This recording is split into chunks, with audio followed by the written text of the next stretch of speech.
Indiara, ¿cómo estás? ¿Me escuchas? Sí, doctor, buenas tardes. ¿Todo bien? ¿Todo bien? Tus compañeras saben de la clase, ¿verdad? Sí, sí, saben. Yo creo que están viniendo. Muy bien. De cualquier modo, la clase la estoy grabando y, bueno, la voy a compartir mediante el Weebly. Doctor, si permites, también podemos grabar, Ah, también creo que sí, ¿no? Creo que la pueden hacer, lo pueden hacer, no, no hay ningún problema. A ver, pero tienes que permitir. La ¿y doctora de cómo, salud sí hizo eso. y cómo hago? ¿Cómo hago? No, admití. No lo sé. A Yo ver, creo que permítame. cerca Vamos. de grabación permití. Está en Ajá. inglés, ¿no? Alone, algo así.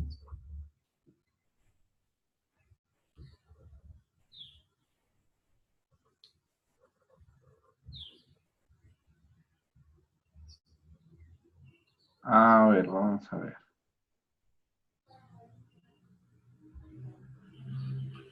Ah, ya, permitir grabar. Eso. Y eso. Ahora Ya sí. listo, ya está grabando. Sí, sí está. Perfecto, entonces lo puedes compartir, ¿verdad? Con tus compañeras. Sí, sí, puedo. Nos habíamos quedado en el tema 10. Sí, Hoy vamos a llevar teóricamente el tema 11 y 12. ya. Si podemos, vamos a tratar de llevar el tema 13 más. ¿En serio? Sí lo podemos hacer, pero por lo menos el tema 11 y 12 lo tenemos que acabar hoy. Muy bien.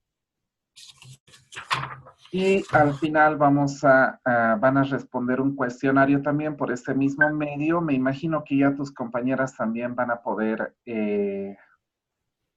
ya van a estar presentes. Nos Sí, llegó un comunicado a los docentes que el día de mañana ya las clases son normales.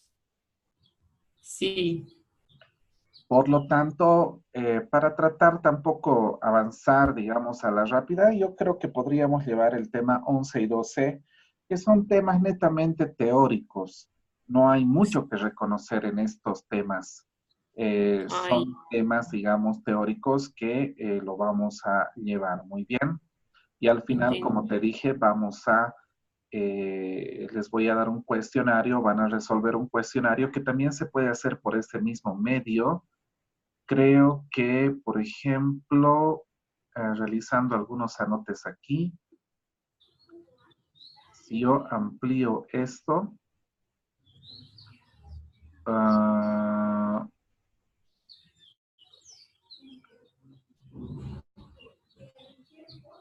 permíteme. ah, Creo que puedo compartir. Sí, ¿cómo así?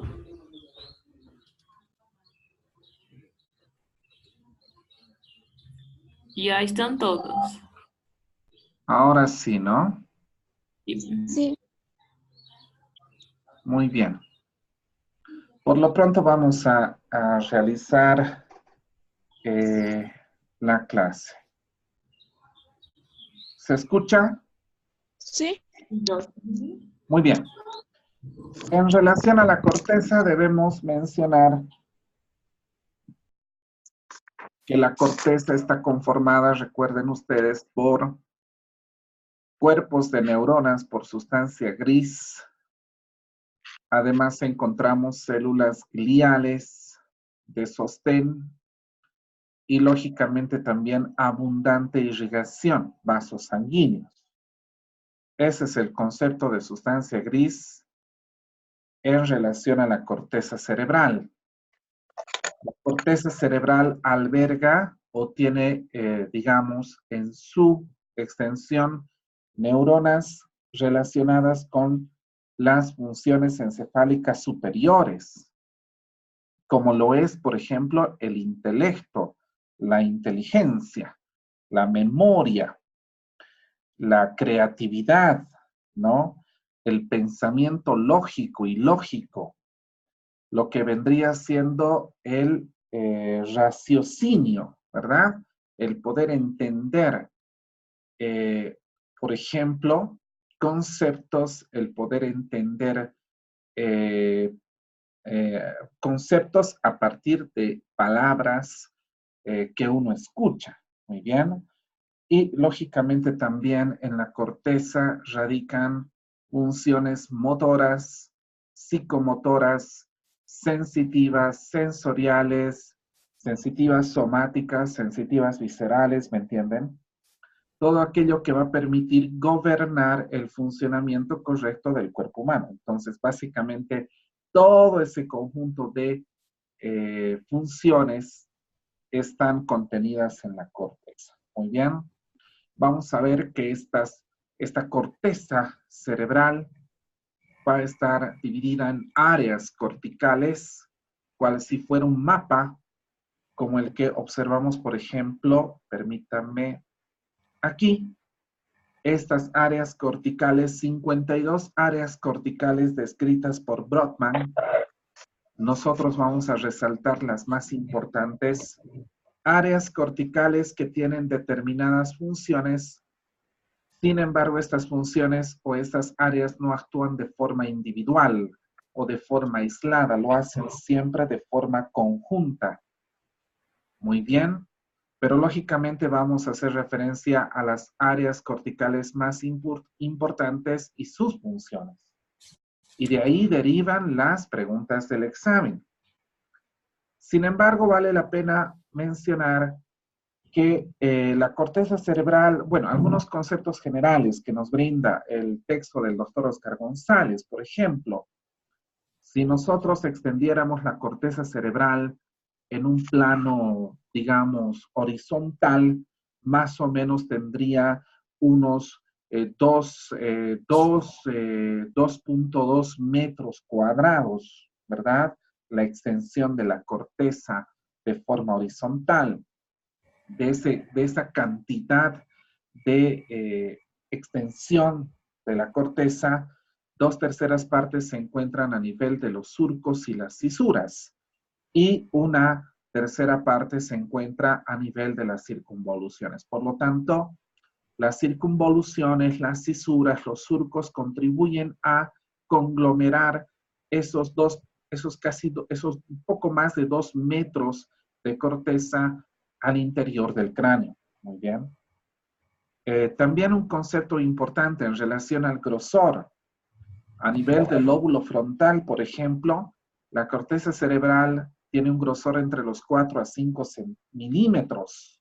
Muy bien, en relación, por ejemplo, a la parte frontal. Muy bien, hablando específicamente, por ejemplo, de la circunvolución pre-rolándica o frontal ascendente. Mientras que en el lóbulo occipital, a nivel de la parte del lóbulo posterior del cerebro, el grosor de la corteza no llega a más de 1 a 12 milímetros. Entenderán entonces que también la corteza no tiene un mismo grosor. Muy bien. Algunos estudios relacionados con, por ejemplo, con la definición o las determinantes de la inteligencia hacen referencia al grosor de la corteza.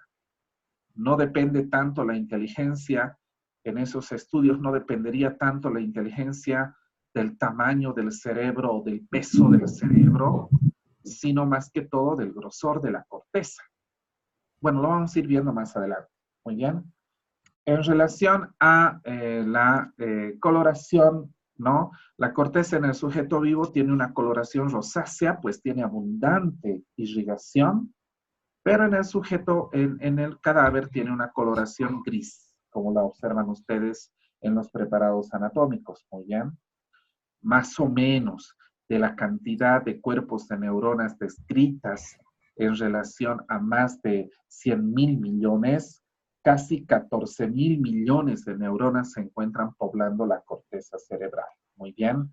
Recuerden que dentro del total de cuerpos de neuronas que se localizan a nivel del sistema nervioso, muy bien, casi el 50% se encuentra a nivel del cerebelo, de la corteza del cerebelo. Entonces, el cerebelo tiene también una población importante de neuronas a nivel de la corteza y sus núcleos. Muy bien.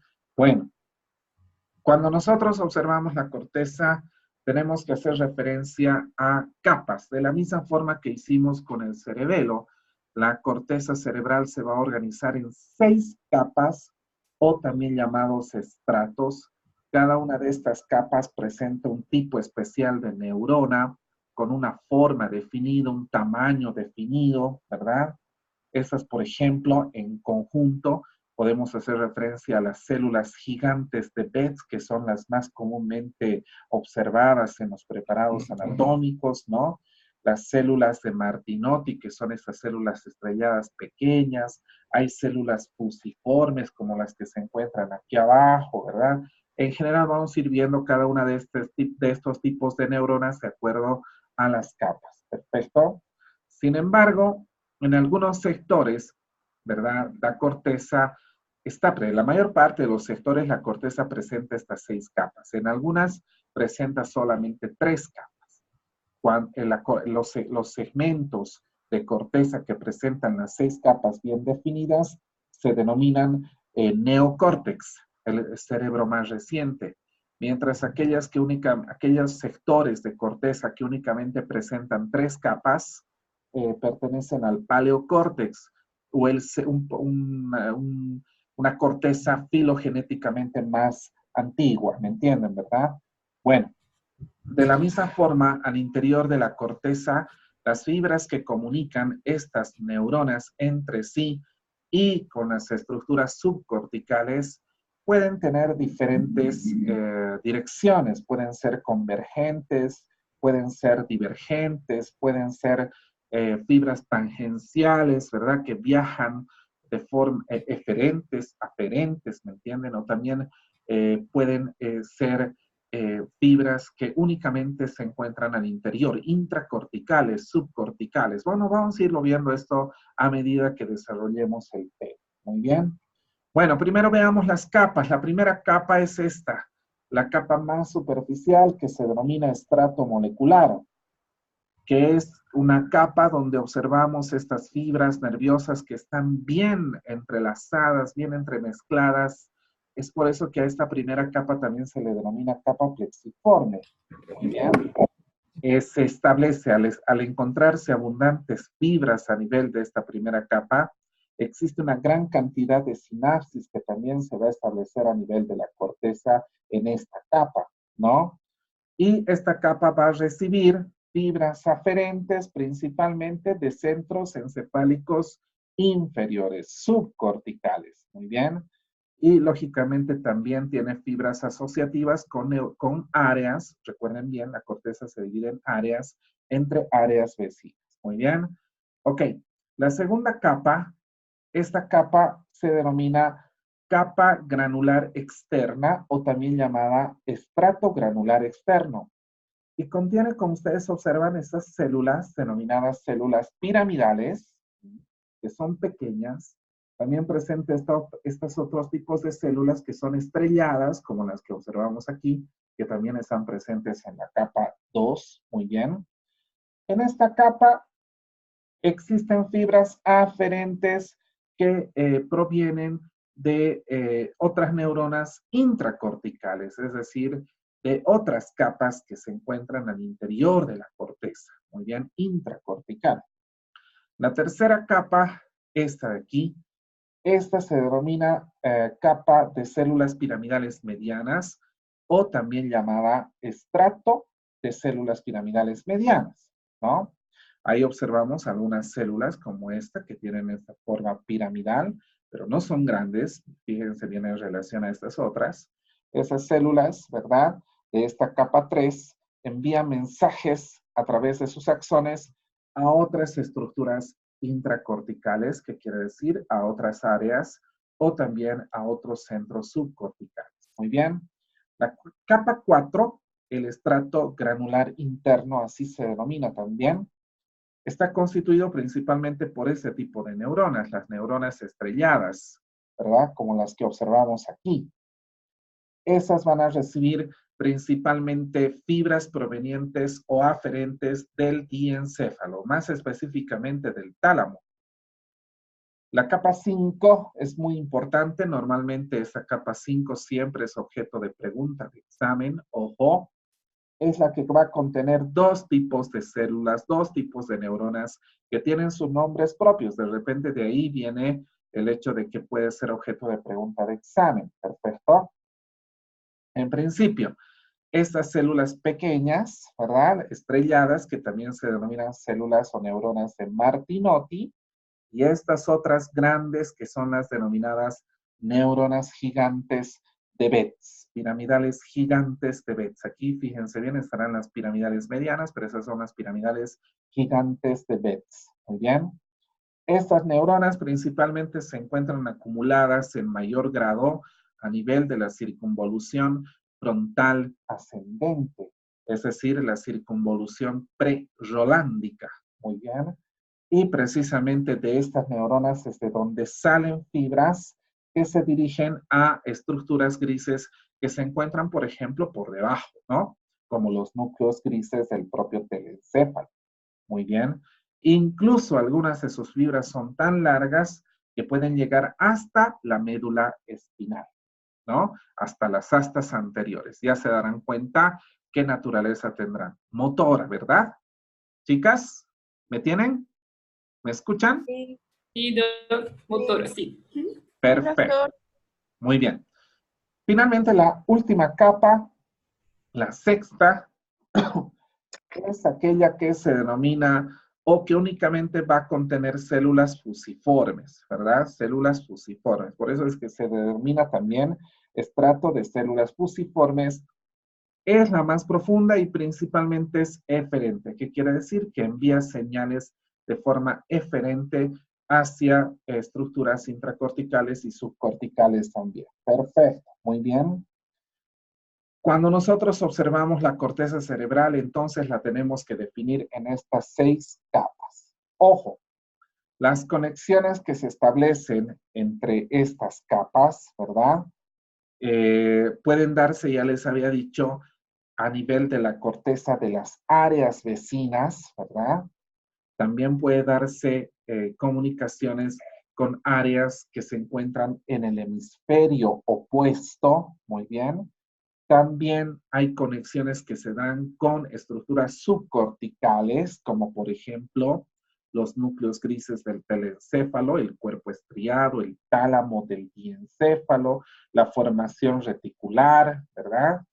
Y también pueden llegar hasta estructuras del tronco encefálico como el puente y la médula espinal. Ya lo habíamos visto en el puente, por ejemplo, en el mesencéfalo. También en el mesencéfalo habrán conexiones con la sustancia negra, ¿verdad?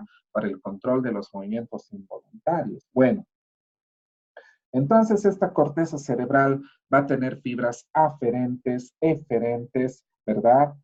Y esto lo vamos a ver más adelante cuando veamos sustancia blanca. Estas fibras se pueden clasificar en fibras de proyección, fibras comisurales, asociativas. Lo vamos a ver más adelante. Muy bien. Ojo. Un concepto importante que debemos tener en cuenta es el de, ¿cuál es el concepto de hemisferio dominante? A ver, Janet, ¿estás en línea? Sí, doctor. ¿Qué será el hemisferio dominante? ¿Has leído el tema? Ah, no, doctor. El tema todavía no lo he leído. Corteza cerebral. A ver, ¿qué será pero? ¿A qué habla, a qué nos podremos referir a qué nos referimos cuando hablamos de hemisferio dominante? ¿Ah? ¿Quién me Que podría sería, responder? que sería el lado donde más se usa o algo así, que se utiliza mayor uso. No sé, doctor. A ver, ¿alguien más? Indiara. Estoy leyendo aquí, es el hemisferio contralateral de miembro superior, utilizado con mayor destreza, o sea, si maneja con mayor precisión. Recuerden ustedes que tenemos dos hemisferios cerebrales, uno derecho y otro izquierdo.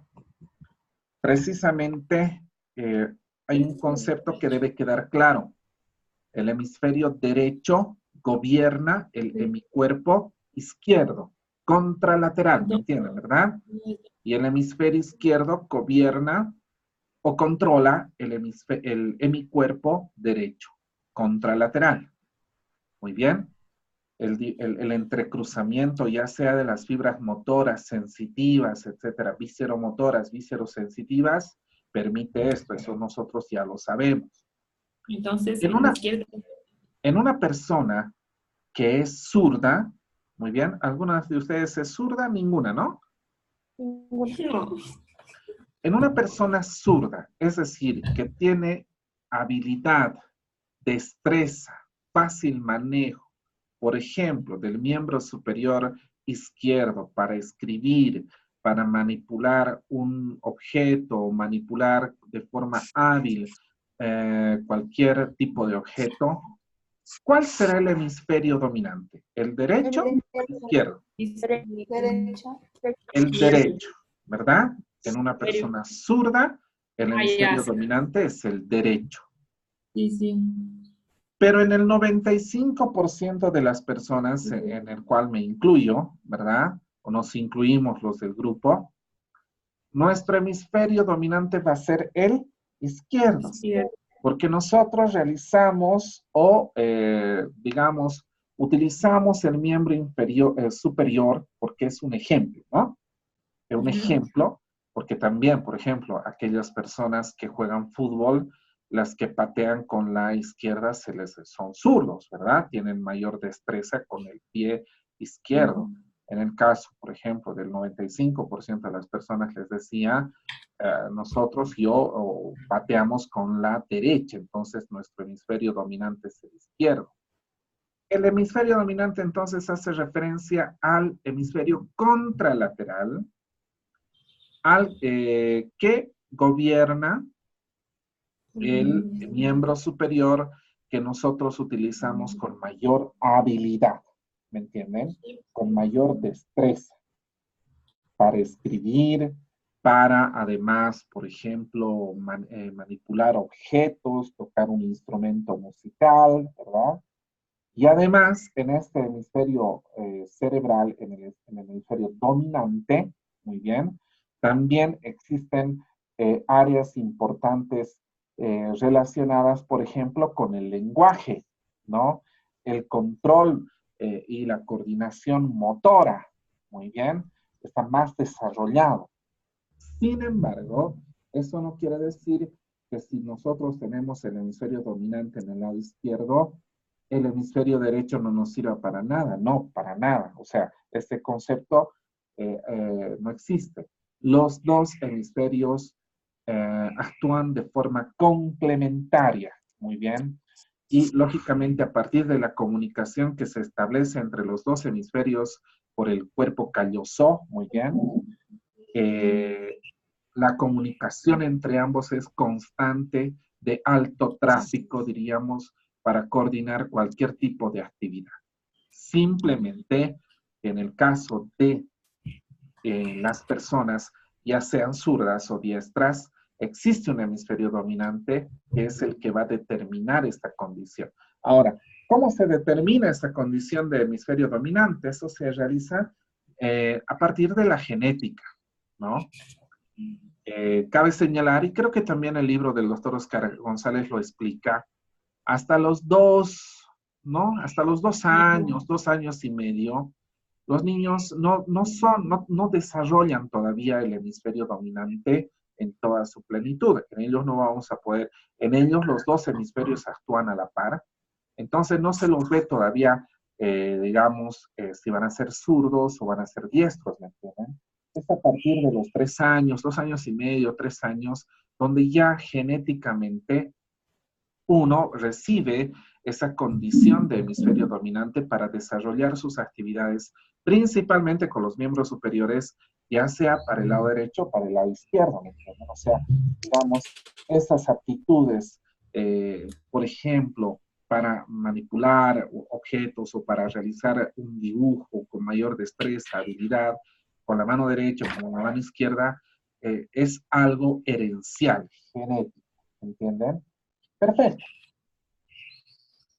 Vamos a hablar ahora acerca de lo que vendría siendo las áreas corticales como tal, digamos, el objeto principal del tema, el objetivo principal del tema, conocer estas áreas, saber para qué sirven, dónde se localizan anatómicamente.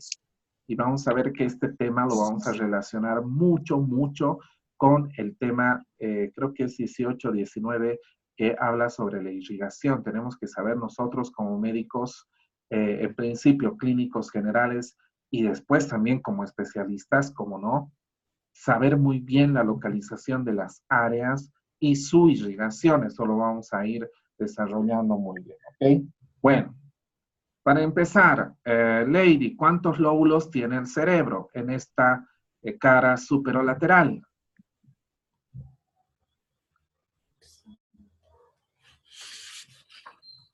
Lady,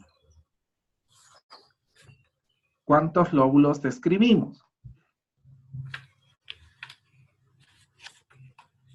¿Está ahí? ¿Estás ahí, Lady? Janet, Cierto. ¿cuántos lóbulos describimos en esta cara superolateral? Mm, El lóbulo frontal, el lóbulo parietal, lóbulo temporal y el lóbulo Ya, entendí. occipital, ¿verdad? Occipital. Entonces, en cada uno de estos lóbulos, en esta vista superolateral, nosotros vamos a describir áreas. ¿Qué cisuras van a definir estos lóbulos? La cisura central o de Rolando, la cisura lateral o de Silvio, y esta otra cisura que es la parieto occipital, lateral, ¿verdad? sí, sí. Perfecto. Ya conocemos también que al interior de cada lóbulo encontramos surcos y encontramos circunvoluciones. Perfecto. Muy bien. Vamos a hablar acerca primero de las áreas del lóbulo frontal. En este lóbulo frontal, en principio, a nivel de lo que es la circunvolución frontal ascendente o prerolándica, encontramos el área 4. Área 4 de Brodmann. Brodmann ha sido el que ha descrito las áreas. Es un neurofisiólogo que ha descrito las áreas. ¿Bien? El área 4. También se le denomina área motora primaria. Muy bien. Recuerden qué tipos de neuronas se encuentran compiladas aquí, principalmente las de Betz y las de Martinotti, ¿recuerdan? Bueno, ¿qué función cumple esta área cortical? Tiene una función motora, voluntaria, específica. Muy bien. Controla los movimientos voluntarios precisos. Muy bien. Aquellos que son delicados. Aquellos que tienen que ver, recuerden ustedes, con la contracción del músculo esquelético. Perfecto. Vamos a ver en otra diapositiva exactamente. Sí, nos adelantemos un poquito aquí. Muy bien. Fíjense bien este homúnculo motor. ¿Qué querrá decir el término homúnculo? Indiara. Homúnculo. ¿Qué querrá decir el término homúnculo? No, idea. Eh, ¿Qué querrá decir? Vamos, a ver, ¿quién sabe? es la combinación. ¿Qué? Un ¿Cómo se homúnculo, hace? un homúnculo forma de humano. es eso, es un dibujo, es Ah, una ya. escultura, es una, qué sé yo, una estructura que tiene una forma humanoide, ¿no? Ah, El término ya, homúnculo se llama entendi. así. ¿Por qué se le dice homúnculo motor? Fíjense bien, aquí voy a describir, esta es la cisura interhemisférica.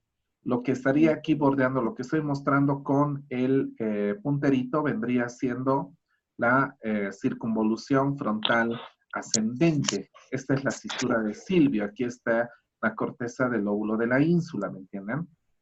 Entonces, ¿qué es lo que nos muestra? Que partecitas o determinadas áreas de esta circunvolución están relacionadas con el movimiento de esta parte del cuerpo. Fíjense bien, por ejemplo, esta parte que se encuentra al interior de la cisura interhemisférica controlará el pie, los dedos del pie. Esta otra parte corresponde a lo que es el tobillo, la rodilla, el muslo, la región glútea, la pelvis, el tronco, el brazo, el codo. Fíjense bien la gran extensión de corteza que está relacionada con el movimiento de la mano y de los dedos, ¿verdad? Es por eso que este movimiento con los dedos es clave, ¿no? Tiene una abundante cantidad de corteza. Por ejemplo, el movimiento de los músculos de la mímica, incluyendo el globo ocular, tiene también una importante cantidad de neuronas dedicadas a eso. Sí. El movimiento de la lengua, el movimiento de la parte del cuello, ¿me entienden? Que no tiene en relación, por ejemplo, a la mano, la misma cantidad de neuronas que se dedican a eso, en relación a la mano, a esta parte de aquí, ¿verdad? Vendría siendo, digamos, la mayor población de neuronas que se dedican al movimiento preciso y delicado de las manos. Muy bien. En las personas que, por ejemplo, tienen cierta cualidad artística con las manos, esta área se va a desarrollar mucho más, ¿me entienden? No entendí. Perfecto. Volvamos. ¿De qué área estamos hablando? Área 4. Perfecto. Anterior al área 4, también a nivel de esta circunvolución frontal ascendente, pero también a nivel de las circunvoluciones primera, digamos de la primera, segunda y tercera circunvolución frontal, encontramos el área 6. Muy bien. El área 6 que se denomina área premotora, ¿no? Que básicamente está relacionada, a esta área número 6 también se le denomina premotora o psicomotora. Ojo, tiene la función principal de coordinar los movimientos voluntarios, ¿no? Hacerlos secuenciales, que todo se realice bajo una misma secuencia de contracción.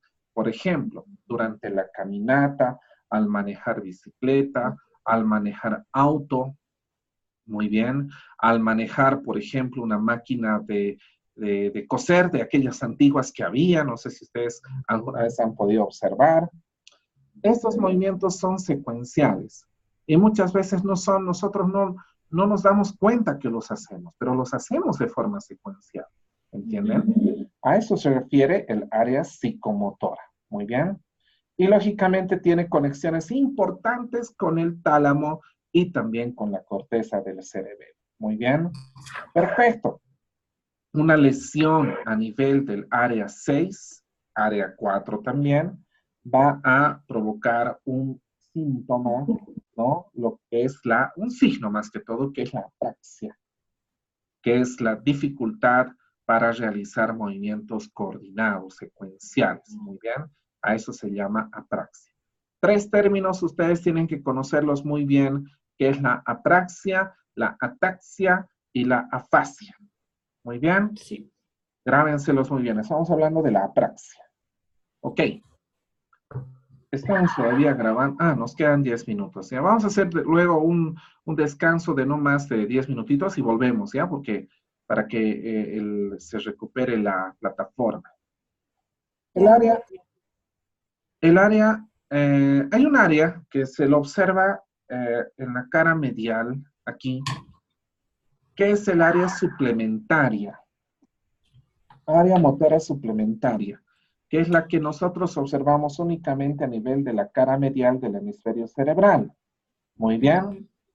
Esta está relacionada con movimientos de, digamos, manipulación, prensión con ambas manos. Es decir, por ejemplo, cuando uno manipula objetos con las manos y quiere agarrarlos con fuerza a la vez, movimiento bilateral. ¿Dónde se lo ubica? A nivel de la cisura interhemisférica, en la cara medial del hemisferio, ¿no? Y, lógicamente, esta área denominada suplementaria va a actuar con el área premotora y el área motora primaria. Muy bien, perfecto, volvamos. El área 8. Esta área se denomina oculomotora, del movimiento de los ojos. Tendrá que ver con los músculos oculomotores, ¿verdad? Recuerden cuáles son. Básicamente se encuentra a nivel de la segunda circunvolución frontal, ¿verdad? Anterior a lo que vendría siendo la circunvolución frontal ascendente. Y básicamente cuando esta área se lesiona, ¿no? Se produce una desviación, una especie de estrabismo, digamos, de los ojos, ¿no? Un ojo mira a un lado, el otro ojo mira hacia otro lado. Muy bien. O sea, se pierde la mirada conjugada. Se produce un estrabismo que puede ser convergente, divergente. Muy bien. Les pregunto yo, ¿en qué momento estas áreas pueden lesionarse? Por ejemplo, a partir de la falta de irrigación durante una embolia cerebral, durante un accidente cerebrovascular, ¿no? Por ejemplo, por esta cisura de Silvio discurre la arteria cerebral media, que es la más comúnmente afectada por las embolias. Cuando esta arteria se obstruye, deja de darle suministro de sangre a estas áreas y por lo tanto empiezan a aparecer los síntomas relacionados con la falta de irrigación de estas áreas, pues la corteza de estas áreas va a empezar a infartarse, a morir, ¿me entienden? Por eso es tan importante reconocer los signos y síntomas en un paciente que está sufriendo un ataque cerebrovascular. ¿Me entienden la importancia, chicas? Sí. Perfecto. Muy bien. Ok. Finalmente, vámonos a lo que vendría... esta área 8, sí, también es importante mencionar, está relacionada con el movimiento del cuello, de la cabeza y coordinada del cuello y de la cabeza, ¿no? Por eso es que en esta área van a llegar fibras, por ejemplo, van a salir fibras, mejor dicho, que van a conformar el haz geniculado, ¿no? Para los pares craneales oculomotores, ¿no? Y también para la formación del denominado haz córtico-óculo-cefalogiro, ¿recuerden? Aquel que permite mover la cabeza y los ojos de forma coordinada, muy bien. Ese haz se origina también en esta área, muy bien. Es importante mencionar ese aspecto. Finalmente, antes de que nos corte la plataforma, las áreas 44-45 de Brodmann, aquellas que se encuentran superiores o por encima de lo que vendría siendo la cisura de Silvio. Muy bien. En esta porción del cerebro que se denomina opérculo, esta partecita que estoy delimitando con el puntero, se denomina opérculo frontal, se encuentra cubriendo el lóbulo de la ínsula. Muy bien. Esas áreas 44-45, muy bien, básicamente representan la parte del lenguaje articulado, la expresión verbal, ¿me entienden? El lenguaje articulado, lo que la emisión de las palabras, la articulación de las palabras, ¿no? Y la lesión que implica a estas áreas se conoce con el nombre de afasia, pregunta de examen, que vendría siendo como una falta de la articulación de las palabras. en qué personas podemos describir afasia, por ejemplo? En personas que se han intoxicado con alcohol, ¿no? La intoxicación por alcohol provoca una lesión generalizada de todas las áreas corticales, pero principalmente a nivel de las áreas 45-44, ¿no? Los ebrios, los borrachos, los intoxicados por alcohol no van a poder articular las palabras, no hablan bien, Sí. ¿no? Perfecto. Y vamos a ver más adelante que estas áreas 44-45 están relacionadas con unas áreas que se encuentran a más o menos ese nivel, que es el área auditiva de Wernicke, para la comprensión del lenguaje. Porque otra cosa es poder escuchar, o sea, poder articular palabras, y otra es poderlas entender, ¿me entienden? Entonces hay áreas que están determinadas a esto. Perfecto. Hasta aquí, chicas. Quisiera hablar de esas áreas más, pero no me va a dar el tiempo. No sé si tienen alguna duda, alguna pregunta. Indiana. Ya está viendo. ¿Se entiende la explicación? Sí. Sí. Yo creo que la praxis también sería una pregunta, ¿no? De examen. La afasia, la apraxia, sí. Praxia. Hay otro término más que es la ataxia. Con T. Ataxia sería los movimientos involuntarios de la mano, con temblor. Sí, ya lo Dime. habíamos visto, ¿no? La marcha atáxica con los miembros inferiores también. Lo vamos Sí, a ver sí. más adelante. En el texto del doctor Oscar González existen algunas imágenes que nos hablan de las 52 áreas, porque solo vamos a hablar de las más importantes, les había dicho. Pero hay otras áreas más.